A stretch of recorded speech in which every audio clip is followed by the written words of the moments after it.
जय श्री राम। अब गंगा मैया का एक दूसरा एपिसोड है। अभी गंगा मैया का भगीरथ जी की कहानी सुनने के बाद अब हम आप चलेंगे जनकपुरी। मिली जाय पुनि उदधि मह उदधि हृदय सुखमान, लगे कहन भगीरथ ही तुम समधन्य नान। इस प्रकार से फिर वे समुद्र में जाकर मिली।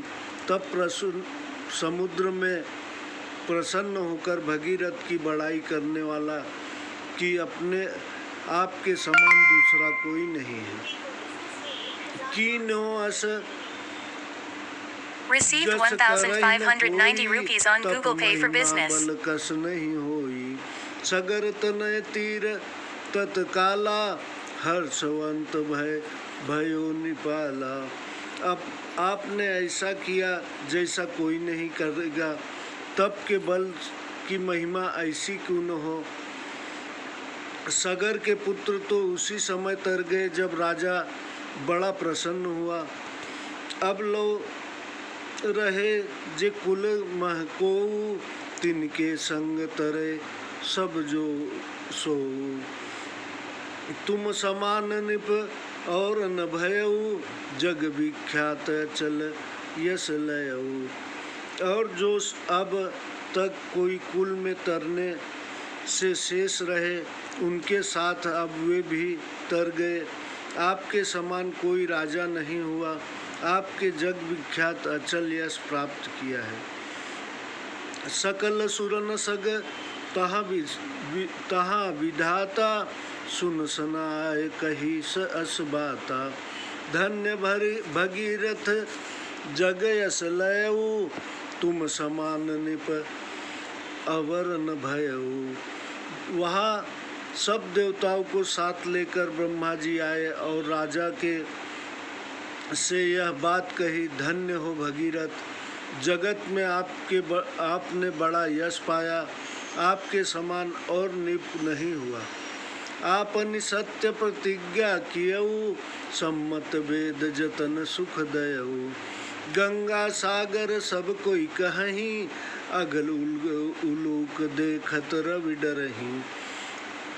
आपने अपनी प्रतिज्ञा सत्य की और संत जनों को सुख दिया। इस स्थान को अब सब कोई गंगा सागर कहेंगे। इससे पाप ऐसे डरेंगे जैसे सूर्य को देखकर उल्लू डरते हैं। भागीरथी नाम अरु कहीं, सुनि सौर सिद्ध नाग यश लहीं। अब विधि कही निज लोक ही आए, जहाँ भगीरथ अति सुख पाए। और गंगा जी को भगीरथी भी कहेंगे। जैसे सुनकर देवता सिद्ध और नाग यश लेंगे, ऐसा कहकर ब्रह्मा जी अपने लोक को चले गए और भगीरथ ने बड़ा सुख पाया। पायो अमित सुख बहुरी, पूजे सुर सरहि मन लायके। तब तीन आशीष मुदित गंगा, निप गयो सुख जाई के। यही भांति सुनि गंगा कथा, तब राम ऋषि चरणन नये। कह दास तुलसी राम लक्ष्मण, महामुनि आशीष दे। तब भगीरथ ने बड़ा सुख पाया और मन लगाकर गंगा जी की फिर पूजा की। तब गंगा जी ने प्रसन्न होकर आशीष दी और राजा सुख पाकर घर को गए। इस भांति गंगा जी की कथा सुनकर श्री राम जी ने मुनि विश्वामित्र के चरणों में प्रणाम किए। तब महामुनि ने श्री राम लक्ष्मण को आशीर्वाद दिए। कौशिक आशीष अमीय सम, पाए हर्षि रघुनाथ। प्रभु संशय सब इमि गई, लवा निरखी जिमि बाज। विश्वामित्र जी का अमृत के समान आशीर्वाद पाकर श्री राम जी प्रसन्न हुए और उनके सब संदेह ऐसे जाते रहे जैसे बाज को देखकर बटेर उड़ जाते हैं। आशीष सुधा सुमन सुनी, हर्षे श्री रघुनाथ। अति सुख को होई कहु मुनि, बेगी चलिए मुनिनाथ।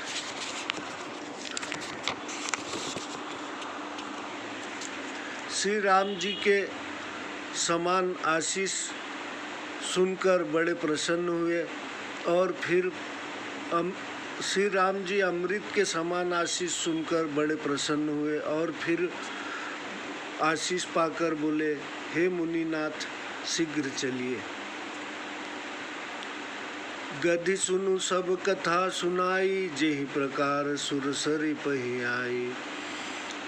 विश्वामित्र ने सब कथा कह सुनाई जिस प्रकार गंगा जी पृथ्वी पर आई थी। तब प्रभु ऋषि ने समेत नहाए, विविध दान मह देवन ही पाए। हरसि चले पुनि वृंद सहाया, बेग विदेह नगर नियर आया। प्रभु ने ऋषियों सहित स्नान किया, अनेक प्रकार के दान ब्राह्मणों ने पाए। फिर प्रसन्न होकर वे मुनिगणों के साथ चले और शीघ्र ही जनकपुरी में के निकट पहुँचे। पुरुष रम्यता राम जब देखी, हर से अनुज समेत विशेखी। बापी कूप सरित सरनाना, सलिल सुधा सम मणि सोपाना। श्री रामचंद्र जी ने जब नगर की शोभा देखी तब छोटे भाई सहित बहुत ही प्रसन्न हुए। अनेक बावड़ी, कुएं, नदी और तालाब से अमृत के समान जल भरे हैं और मणियों की सीढ़ियाँ बनी है। गुंजत मंजु मत रस भंगा, कूजत कल बहुरंग बहुबरन बिरहंगा। बरन बरन बिकसे बन जाता, त्रिविध समीर सकल सुख दाता। सुगंधित फूलों के रस में मतवाले सुंदर भौरे गूंज रहे थे। बहुत रंग के पक्षी मनोहर बोली बोल रहे थे। रंग रंग के कमल खिल रहे थे। तीनों प्रकार की शीतल मंद सुगंधित वायु सबको सुख देने वाली बह रही थी। सुमन वाटिका बागवन, विपुल विहंग निवास। फूलत फलत सुपलवत, सोहत पुर चहुपास। फुलवाड़ी, बाग और वन नगर के चारों ओर शोभा दे रहे थे। उनमें भांति भांति के पंछी अपने घोंसले बनाकर वास कर रहे थे। सुंदर कोमल पत्ते निकल रहे थे। बनई नवर्णत नगर निकाई, जहाँ जाई तह मन तह लुभाई। चारु बजारु विचित्र अंबारी, विनिमय विधि जनु सौकर सवारी। नगर की शोभा का वर्णन करते नहीं बनता। जहाँ मन जाता है वहीं लुभा जाता है।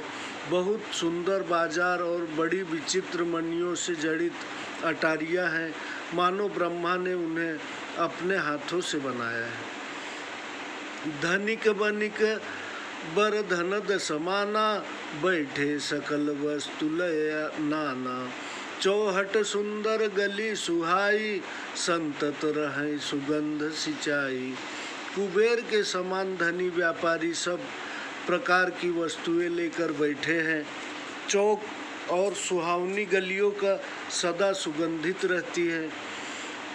मंगलमय मंदिर सबके रे, चित्रित जनु रतिनाथ चितेरे।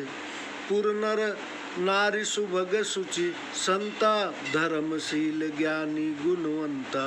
सबके घर घर मंगलमय और ऐसे चित्र हैं जैसे उन्हें कामदेव रूपी चित्रकार ने चित्रित किया है। नगर के सब स्त्री पुरुष सुंदर, पवित्र, बड़े सज्जन, धर्मात्मा, ज्ञानवान और गुणवान हैं। अति अनूप जह जनक निवासु, विथ कहि विविध विलोक विलासु। होत चकित चित कोट विलोकी, सकल भुवन शोभा जनु रोकी। राजा जनक का जहाँ निवास स्थान था वह स्थान बहुत ही अनुपम था, जिसके ऐश्वर्य को देखकर देवता भी थक जाते थे। कोट को देखकर चित्त चकित हो जाता था। उसने मानो सब भुवनों की शोभा रोक रखी हो। धवल धाम मणि पुरटपट सुगठित नाना भांति, सिय निवास सुंदर सदन शोभा किम कही जात। उज्जवल महलों में सुंदर मणि जड़ित सोने के भांति भांति के पर्दे लगे थे। सीता जी का निवास भवन तो बहुत ही सुहावना था, उसकी शोभा कैसे कही जा सकती है। सुभग द्वार सब पुलिस कपाला, भूप भीर नटमागध भाटा, बन विशाल बजी गजशाला, है गए रथ संकुल सब काला। महलों के सब दरवाजे बहुत ही सुंदर थे, उनमें हीरो से जड़े हुए किवाड़ लगे थे। वहाँ नट मागध और भाटों की बड़ी भीड़ लगी थी। बहुत बड़ी घुड़शालें तथा गजशालाएं बनी थी, जिनमें सदैव घोड़े हाथी रथ भरे रहते थे। सुर सचिव से नप बहुतेरे, निपगे सरिद सदन सब केरे।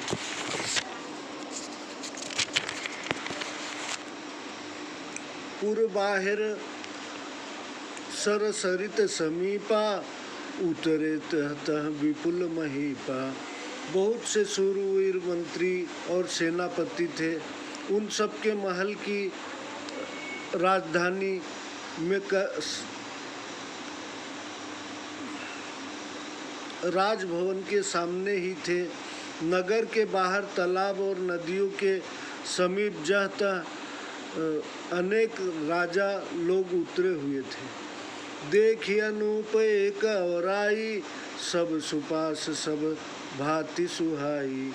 कौसुक कहो मोर मनुमाना, यहाँ रही रघुवीर सुजाना। एक सुंदर सब भांति की सुविधापूर्ण और सुहावने आम के बगीचे देखकर विश्वामित्र जी ने कहा, हे सुजान रामचंद्र जी, मेरा मन कहता है यहीं ठहरा जाए। भले ही नाथ कही कृपा निकेता, उतरे तह वृंद मुनि वृंद समेता। विश्वामित्र महामुनि आए, समाचार मिथिलापति पाए। बहुत अच्छा स्वामी कहकर कृपा निधान रामचंद्र जी मुनि गुणों की सहित वहीं उतरे। महामुनि विश्वामित्र जी आए हैं, यह राजा जनक जी ने सुना। संग सचिव सुचि भूरि भट, भूसरि बर गुर ज्ञाति। चले मिलन मुनि नाय कही, मुदित राव यही भांति। साथ में निर्मल बुद्धि वाले मंत्री, अनेक योद्धा, उत्तम ब्राह्मण, गुरु तथा जाति के लोगों को लेकर इस भांति प्रसन्न हो राजा जनक महामुनि विश्वामित्र से मिलने के लिए चले। कीन प्रणाम चरण धरिन माथा, दीन आशीष मुदित मुनि नाथा। विप्र बिंद सब आदर बंदे, जानी भाग्य बड़ राहु आनंदे। राजा ने चरणों में पर मस्तक रखकर प्रणाम किया। तब मुनियों ने प्रसन्न होकर आशीर्वाद दिया। फिर राजा ने सब ब्राह्मणों को आदर पूर्वक प्रणाम किया और अपने भाग्य को बड़ा जानकर प्रसन्न हुए। कुशल प्रश्न कही बारा, विश्वामित्र निपहि बैठारा। तेहि अवसर आए दो भाई, गए रघेज देखन फुलवारी। विश्वामित्र जी ने बार बार कुशल पूछकर राजा को बैठाया। उसी समय दोनों भाई भी आ गए जो फुलवारी देखने गए थे। श्याम गौर मृदु बयस किशोरा, लोचन सुखद विश्वचित चोरा। उठे सकल जब रघुपति आए, विश्वामित्र निकट बैठाए। जय श्री राम। आप लोगों से विनंती है कि ये रामायण आपको सुनने को मिलते रहे, इसके लिए सब्सक्राइब और क्या बेल का जरूर दबाएं। जय श्री राम।